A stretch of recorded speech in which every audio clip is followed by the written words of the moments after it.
Болельщиков в кассах Грозненского Колизея уже не встретишь. Билеты давно распроданы, и спортивная арена ждет самого шоу. Самый грандиозный бойцовский турнир весны уже не за горами. Любители спорта в ожидании настоящего зрелища.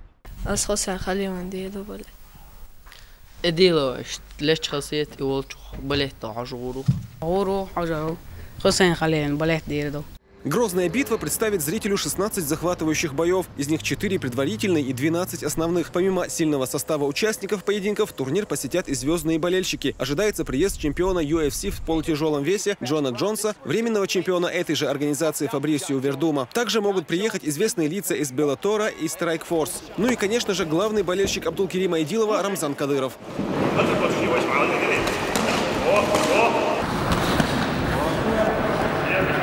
Огромное внимание подготовке главного героя битвы уделял глава Чечни. Почти каждая тренировка проходила при его непосредственном участии. Рамзан Кадыров, будучи сам спортсменом, давал советы и иногда показывал, как лучше провести тот или иной прием. Глава Чечни в октагоне объясняет то, на что в бою бойцы не обращают внимания.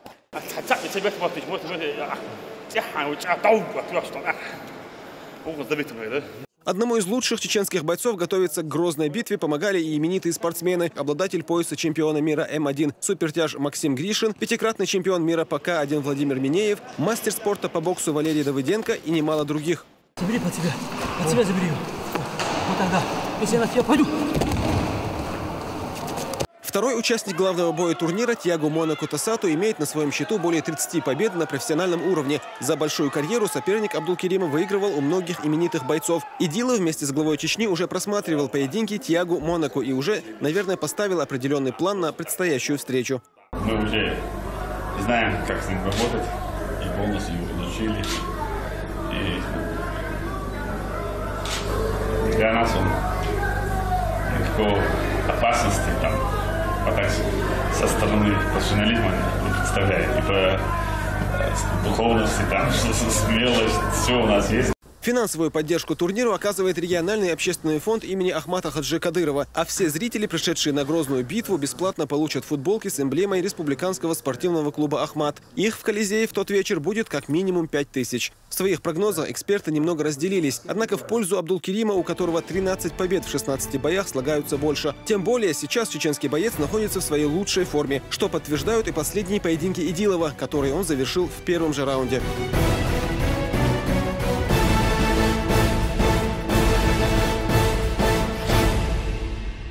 وقالي تولد بازمين شوي أنا حباكنش نقي باكلاش بازمين شوي وعمل حاجات سرخيل كلوبية ده الموضوع زداش ميلا حلزة زداش أيو أخ ديك تولد بازمين شوي حباكنش أخ ما يبتشوا يشتري بويج أو يعاشوا سو كان يشتري شهادة عقد ده الموضوع طبعا خيل بالبلدات يعني بيرد كيوين كده وي В преддверии грандиозной битвы в новом павильоне ЧГТРК «Грозный» прошло взвешивание участников. 17 боев, 34 бойца из разных уголков мира. Все спортсмены соответствовали своей категории и после весов переходили на фотосессию. По окончании обязательной части прошла и пресс-конференция под руководством президента спортивного клуба «Ахмат» Саламбека Исмаилова. Участники главного боя вечера Абдулкерим Идилов и Тиагу Монако уверяют болельщиков, что бой будет захватывающим. И те, кто его посмотрит, точно не пожалеет.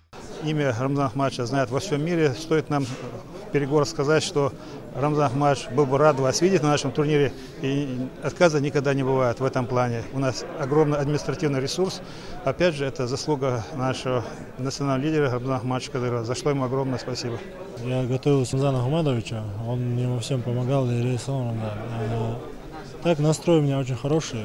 Я готовился ровно 2 месяца. И с хорошими бойцами в парах стоял. И я думаю, завтра буду стараться показать красивый бой. Уже завтра многотысячные фанаты ММА смогут увидеть один из самых грандиозных турниров года. Лучшие из лучших будут отстаивать звание чемпиона в своем весе, и здесь им придется полагаться только на свои силы и поддержку болельщиков. Прямую трансляцию смогут увидеть зрители телеканалов «Грозный» и «Бойцовский клуб». Кроме этого, финальную часть спортивного события будет транслировать и телеканал «Россия-2». Зураб Центроев, Аслан Эльбукаев и Джамал Хаджалиев. Новости.